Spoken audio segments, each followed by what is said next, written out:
私の名前は田中涼子。30歳の専業主婦だ。夫の達也とはアプリで知り合って結婚をした。結婚のきっかけは私の妊娠。今時珍しくもない理由だったし、私としてはいいきっかけになったと思っている。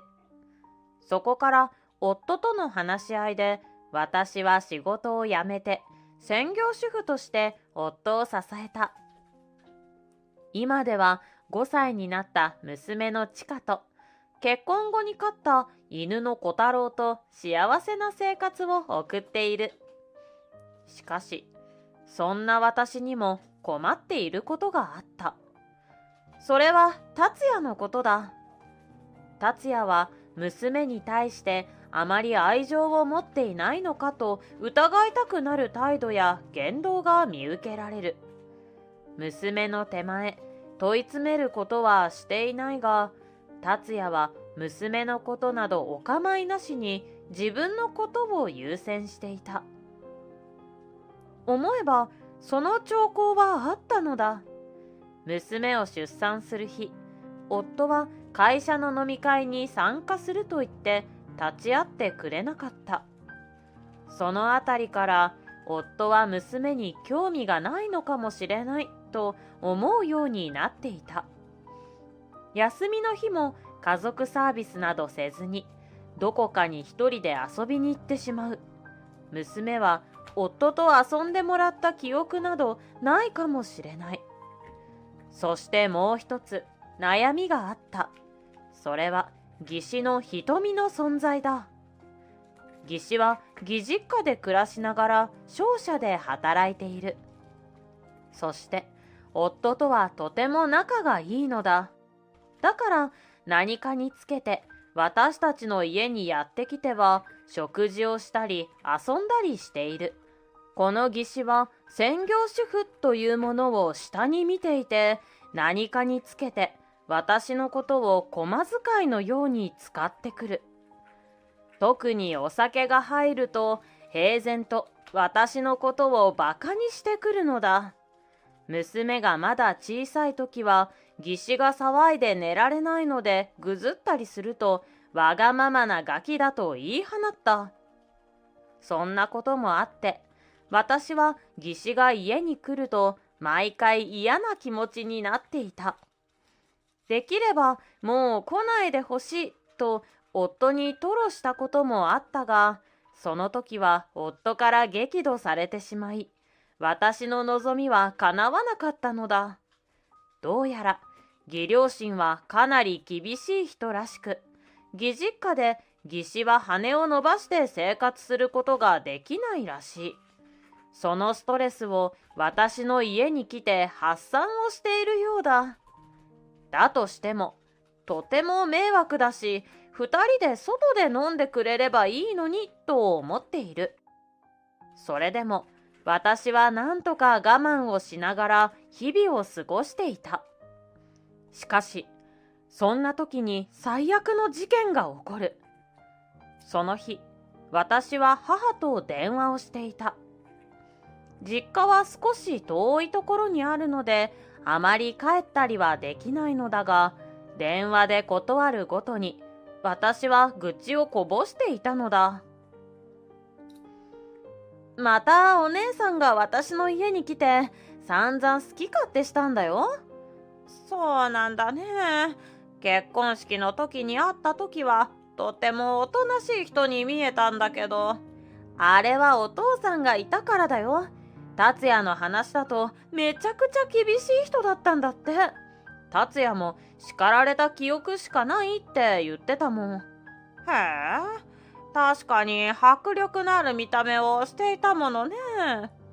だから達也って正月に帰省するって時、毎回そわそわしているの。帰省する時の車の中なんて毎回ため息をついてるんだから。私はその場面を思い出して笑ってしまった。そんなに厳しい人なのね。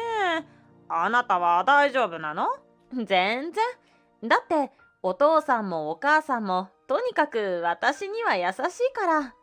あと、チカの前だとずっとデレデレしてるし、かわいいお父さんって感じ？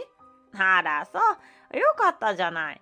だからね、私一回義実家でお父さんたちと同居したいって達也に提案したの。そうしたらもうすっごい怒っちゃって、相当嫌みたいね。でもね、同居したらいろいろと楽になると思うんだけどね。まあお金のことは別に問題ないんだけど、あの二人がおとなしくなるのなら私喜んで同居するけどね。私がそう言うと、母は嬉しそうに笑った。そうよね。あなたにとってはそれがいいものね。うん。それじゃあもうすぐ達也が帰ってくるから切るね。ええ。またちかちゃんを連れて帰ってきてね。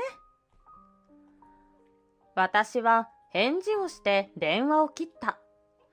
この時間と娘と遊んでいる時間、そして小太郎の存在が私にとってはかけがえのないものだったのだ。そんなリフレッシュした時間を過ごし、家で料理を作っていると夫が帰宅した。そしてその背後には義士の姿もあった。私はため息をつきそうになるのを必死でこらえる。あら、今日の晩ご飯は何かしら？あ、お姉さんも来るんだったら事前に連絡をくれればよかったのに。私はそう言って夫を見る。俺も知らなかったんだよ。さっき電話があったから。だったらその時にも連絡をちょうだいよ。私は内心夫を責める。あら、今日は野菜炒めなのね。私とっても好きなのよ。お酒にも合うし。なぜか食べてゆく前提で話している。私の中では家族分ぴったりに余らないように作っていた。仕方ない。私の分を減らすしかないな。そう思いながら私は義士の分まで料理を出した。それからはいつものように義士と夫はお酒を飲み始める。私はその間に娘の相手をしたり洗濯をしたりしている。そして私が娘をお風呂に入れて上がった時、二人は普段よりもお酒をたくさん飲んでいた。会話の内容は義両親に対する愚痴だ。あの人たちはいつまでも古い考えのままなのよ。だから私に相変わらず結婚はしないのかとか聞いてくるの。でもね、仕事をしてしっかりと生活ができているだけでいいじゃない。いつもよりも声が大きい。娘が少しだけ怯えた顔になる。私はすぐに娘を部屋に避難させた。まあ仕方ないよ。昔の人なんだからさ。俺と姉ちゃんと噛み合わないのは今に始まったことじゃないし。義両親が義士に結婚を迫るのには理由があった。それは義士の将来のことを考えてだ。義士は実家暮らしで家事をすべて義母にやってもらっている。しかし義母も年齢とともにいつまでも家事ができるわけではない。そのためいつかは義士が自分で家事をやらないといけない日が来るのだ。だからこそ結婚をして義士に自立をしてほしいと思っているらしい。私はそのことを義母から聞かされていた。そんな義母の思いを知っているからこそ古いと決めつける義士や夫に怒りを覚える。おい、涼子、つまみを持ってこいよ。はいはい。私はあり合わせで作ったつまみをテーブルに持っていく。私はね、涼子さんみたいに家事だけしかできない女になりたくないのよ。ちゃんと仕事もしているの。それを両親は分かってないのね。さすがにこの言葉はカチンときた。そして思わず言い返してしまう。私だって仕事だけしかしなくて、家事を他人に押し付けるような人にはなりたくないですね。その一言に義士は目をつり上げる。何よそれ、私に言ってんの？さあどうでしょう。私は嘘吹いてその場を離れ、キッチンに戻った。私はそもそもあんたと弟の結婚には反対だったんだからね。そんな負け惜しみのようなことを言っているが、私は無視して洗い物を続けた。すると義士はよろよろと立ち上がり、リビングを出ようとする。おそらくはトイレに行くのだろうと私は思った。しかしリビングの出入り口に眠たそうな娘が立っていたのだ。私は娘をキッチンに呼ぼうと声を出そうとした。しかしそれよりも前に衝撃的な光景が目に入ってきたのだ。どきなさいよ。義士はなんと出入り口に立っている娘の肩をそう言って殴ったのだ。私はそれを見て固まってしまった。当然娘は泣き出す。それにさらにイラついたのか、義士はなんと娘を思いっきり蹴ったのだ。私は叫びながら娘の容体を確認する。普段はおとなしい小太郎も義士に向かって吠えている。口元に手を当てると娘は何とか呼吸をしていた。私はすぐに鍵を持って病院に車で向かうことを決断した。その時に青ざめた顔の義士が視界に入った。なんてことしてくれるのよ。今すぐこの家から出て行け。二度と顔も見たくない。私がそう激高すると夫が間に入ってくる。まあまあ、そんなこと言う必要ないだろ。うるさい。そいつをかばうのならあんたとも離婚よ。上等だ。いつでも判をしてやる。私はそのまま夫たちを置いて病院に向かった。病院に連れて行き、検査の結果、娘の脳に異常は見られなかった。頭にたこぶができただけだ。そして軽い治療を受けて、私はその足で実家に帰る。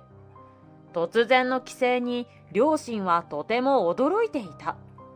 しかし娘は久しぶりに両親と会えて嬉しそうに笑う。そして私は両親に起きた出来事を説明した。当然離婚することも伝える。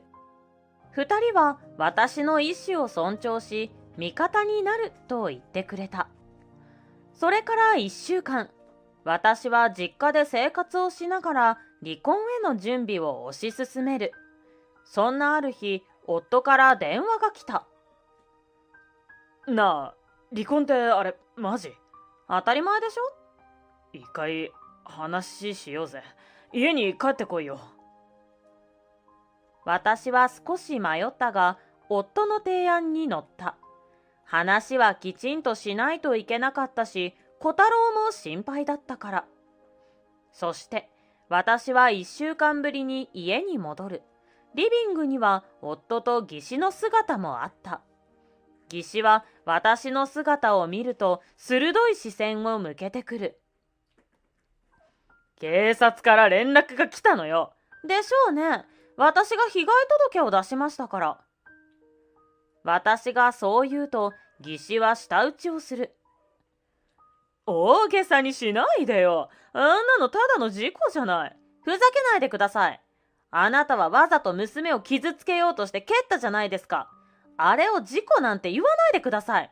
だから酔っ払ってたからたまたま足がぶつかっただけなのよ。足がぶつかっただけで娘の体が壁に叩きつけられますか？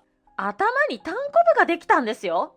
それは相手が子供だからちょっとの力でもそれくらいの衝撃を受けちゃうんじゃないの？義士は必死で言い訳をしている。それが本気で言っているのか、ごまかそうとしているのかはわからない。私は見てましたから、あなたが娘を蹴るところを。それが動かぬ証拠ですよ。きっと泥酔してたから覚えてないんでしょうけど。そんなことないわ。あなたは私のことを疎ましく思っているからそんな嘘を言うのよ。警察に通報したのも嫌がらせよ。まったく呆れて返事する気にもならない。私は夫の方を見た。あなたも見てたでしょう。私が言っていることが合ってるわよね。達也、あんたお姉ちゃんを裏切るの？二人に視線を向けられた夫は罰が悪そうにうつむいた。俺はその時見てなかったからわからないよ。そう気弱そうに話す。この瞬間に本当に私は夫への情が失われた。私はテーブルの上に離婚届を置く。これにサインをしてくれる？さすがに離婚届を見ると夫も焦ったようだ。なあ待てって、離婚なんて本気なのかよ。前に話した時は上等だよって言ってたけど。あれは売り言葉に買い言葉だって本気で言ってるわけないじゃん。そう。じゃああなたは今まで何をしていたの？娘が倒れたにもかかわらず病院にも来ないで何をしていたのよ。いやそれはちょっと仕事があったから。じゃあ今後も仕事だけをやってれば私はもうあなたとは付き合いきれません。私は再度離婚届を指さす。これにサインしてくれれば私は帰りますから。しかしそれに義士は待ったをかける。待ちなさいよ。被害届を取り下げなさい。どうして取り下げないといけないんですか？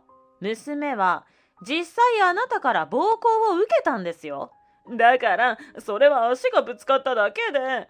じゃあ殴ったのはどう言い訳するんですか？たまたま手が当たったなんて言わないですよね。はっきりと拳を握ってたんですから。私はまたあの時の怒りがぶり返してきた。しかし義士も応戦してくる。だからたまたまだって言ってるでしょ。嘘をついて被害届を出すなんて最低よ。私もあんたのこと訴えてやるからね。お好きにどうぞ。警察にだって証拠を見せろと言われたら出しますから。私がそう言うと義士の顔が固まる。証拠があるの？当たり前ですよ。それがなかったらこんなに強気に出れません。お前が見ていたっていうだけだろ。夫の疑問に私は首を横に振った。もしそうだとしたら相手にされないわよ。しっかりとした証拠が残っているんです。私はリビングに置かれた白い機械を指さす。何よあれ。小太郎が家でお留守番している時に見守ってくれるカメラです。それは常時作動してるんですけど、記録は24時間だけ。すぐに上書きされるようになっているんです。でも見たい動画はスマホで保存できるようになってるんです。私はそう言ってスマホの画面を2人に見せた。そこにははっきりと娘を殴り、その後に蹴る義士の姿が映し出されていた。ほら、これが動かぬ証拠ですよ。いや、これでもたまたま当たったなんてふざけた言い訳ができるんですか？動画という確固たるものを見せられて、義士はわかりやすくあたふたしている。夫も同じように焦っていた。この動画は動かぬ証拠ですから、これを警察に見せます。待って、それだけは勘弁してよ。もしこれで私が捕まったら仕事をクビになっちゃうじゃない。そうですよ。それだけのことをしたんです。ねえ、お願い許して。もう二度とこんなことはしないから。義士は涙声で懇願してくる。しかし、私の意志は揺るがない。一度もこんなことをやったらダメなんです。それで素直に謝るならまだしも、たまたま当たっただけなんてふざけた言い訳をしてくるような人を許すわけないでしょ。私が言い切ると、義士は絶望的な顔になる。なあ、そこまで熱くなる必要はなくないか。姉さんだってこうして反省してるんだから。やはり、いつまで経っても夫は姉の味方のようだ。もちろん、だからといって怒りも湧いてこない。それは塀の中でやってください。ここで反省されても困ります。私はこの後、夫と離婚の話し合いがありますので、出て行ってください。私がそう言うと、義士は押し黙ってしまった。その代わりに、夫ががっくりと肩を落とす。だから、離婚はしないって言ってるだろ。私は離婚をするって言ってるのよ。あんたみたいな人と一緒に結婚生活なんてできるわけないでしょ。わかったよ。もう姉さんは家に呼ばないから、それでいいだろ。全く的外れな改善策を提案されて、私は頭が痛くなった。そんなの関係ないわよ。そもそもあなたは娘のことを全然可愛がってなかったでしょ。だったら私たちが家から出ていくなんて嬉しいことじゃないの？私がそう訴えかけると、夫は首を横に振った。違うんだって。俺は仕事が忙しいから家族のことまで手が回らなかっただけで愛情がないとかじゃないんだ。むしろお前たちのために必死で働いてるんだよ。私も最初はそうだと思い込ませていたわ。でも娘がこの人に蹴られた時、あなたの本性が分かったのよ。なんだよ、俺の本性って。倒れている娘よりも自分の姉をかばったことよ。あなたは蹴られた娘よりも姉の方が大事だって分かったの。そんな人に知花の父親を名乗ってほしくないわ。私は夫を睨みつける。夫は申し訳なさそうに目をそらす。あの時は俺も気が動転していたからさ。言い訳はいいのよ。とにかく離婚して。私の要求に夫の心が揺れ動いているのが分かった。離婚した暁には養育費と慰謝料も請求しますから。私がそう言うと、夫ははっと顔を上げた。待てよ、なんで慰謝料まで払わないといけないんだよ。娘を傷つけたのは姉さんだろ。夫は私を非難してくる。別にそのことで要求しているわけじゃないわ。もっと他に慰謝料を払わないといけないことがあるでしょう。はあ？何にもねえよ。そう言い切った夫に、私は一枚の写真を見せる。この人のこと知ってるでしょ？私の質問に夫は言葉を失った。何よこの女は。夫の不倫相手です。なんでお前がこんなの。もちろん二人で写ってる写真もあるわ。ほら、夜の街を腕を組んで歩いているでしょ。いや、これは違うんだ。何が違うの？同じ会社の後輩の女性とこんな腕組んで歩いたりするのかしら？いや、だから誤解だって。夫は言い訳を考えているのか、目を白黒させている。そんなに慌てるくらいなら最初からやらなければいい。そんなことも想像できないのか。きっと私にバレるとは少しも思わなかったのだろう。私はあなたが家に居つかなくなった頃から浮気を疑っていろいろと調べていたの。そしてメッセージのやり取りという決定的な証拠を手にしたのは1年前よ。そんな前から。夫は愕然としている。すぐに離婚してもよかったわ。でも、まだ娘も小さいし、もう少し大きくなってからって考えてたの。でも、それも間違っているって分かったわ。あなたとは離婚です。いいわよね。しかし、夫は首を縦に振ろうとはしない。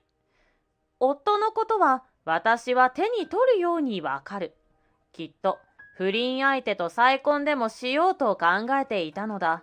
だから離婚ということに強気でいられた。ただいざ本当に再婚となった時、不倫相手から拒まれたのだろう。だからいきなり離婚はやめようなんて態度を変えてきたのだ。でもそんなことにこっちはもう付き合っていられない。どれだけあなたが粘っても意味ないですから。それにサインしたら役所に届けてもらえる？養育費とかの話はそれからにしましょうか。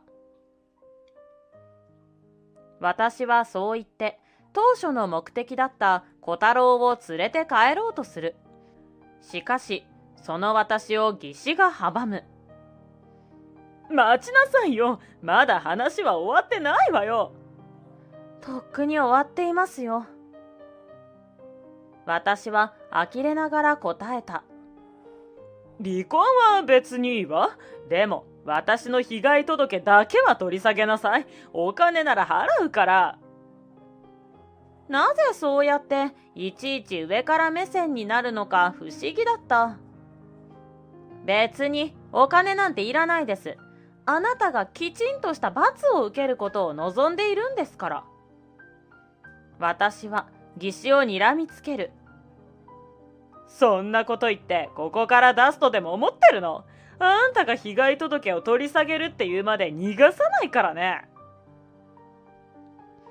これもまた犯罪になりそうな発言だなと思った。義士の言葉に影響されて、夫も怪しい目をこちらに向けている。それでも私は安心していた。こういった事態も見越して連絡をしていたからだ。私たちが睨み合っていると玄関のドアが開いた。そして勢いよくリビングに入ってきたのは義両親だった。お前ら何をしてるんだ？義母はすぐに私のところに寄り添ってくる。大丈夫？何もなかった？はい、大丈夫です。義母のねぎらいに私は笑顔で答える。ただ、夫の周りは修羅場と化している。ひとみ、お前がちかちゃんを蹴ったのか？義母に詰められて義士は生唾を飲み込む。そして何も答えられなくなる。まさに蛇に睨まれたカエル状態だ。ここに来る前に涼子さんから電話があったよ。お前はどうしてそんなことができるんだ？私が事前に電話をしたとき、私はすべてを包み隠さず義父に伝えた。もちろん証拠もしっかりと送ってある。あの時はお酒に酔ってて。義士の言い訳を聞いて義父の顔が真っ赤になる。俺はお前に酒をやめろと言ったはずだぞ。あまりの怒声に私まで身が縮こまる。お前が昔酒のことで警察沙汰を起こした時に、次にこんなことをしたらもう面倒は見ないと言ったはずだ。それでも酒を飲んで孫娘に怪我を負わせたというならどうなるかわかるよな。待ってお父さん、謝らないで。お前とは絶縁だ。今すぐに荷物を持って家から出て行け。そして二度とうちの敷居をまたぐな。そんな、待ってよ。膝から崩れ落ちる義士を無視して義父は夫に目を向ける。お前も絶縁だ。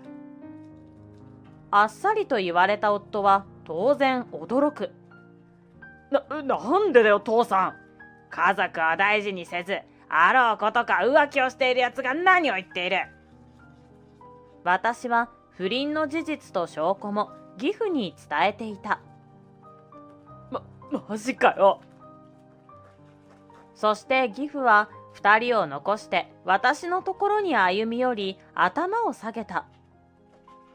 涼子さん、本当に辛い思いをさせてしまって申し訳ない。いきなりのことに私は恐縮する。いえ、お父さんは何も悪くありませんから。達也との離婚は私もサポートさせてもらう。あいつがぐずるようなら私に言ってくれ。ありがとうございます。これは大きなサポーターができた。そして私は夫たちを残し、小太郎を連れて家を出た。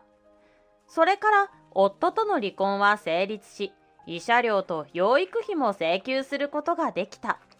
不倫相手には結婚していることを隠していたようで、今回の件で振られてしまったらしい。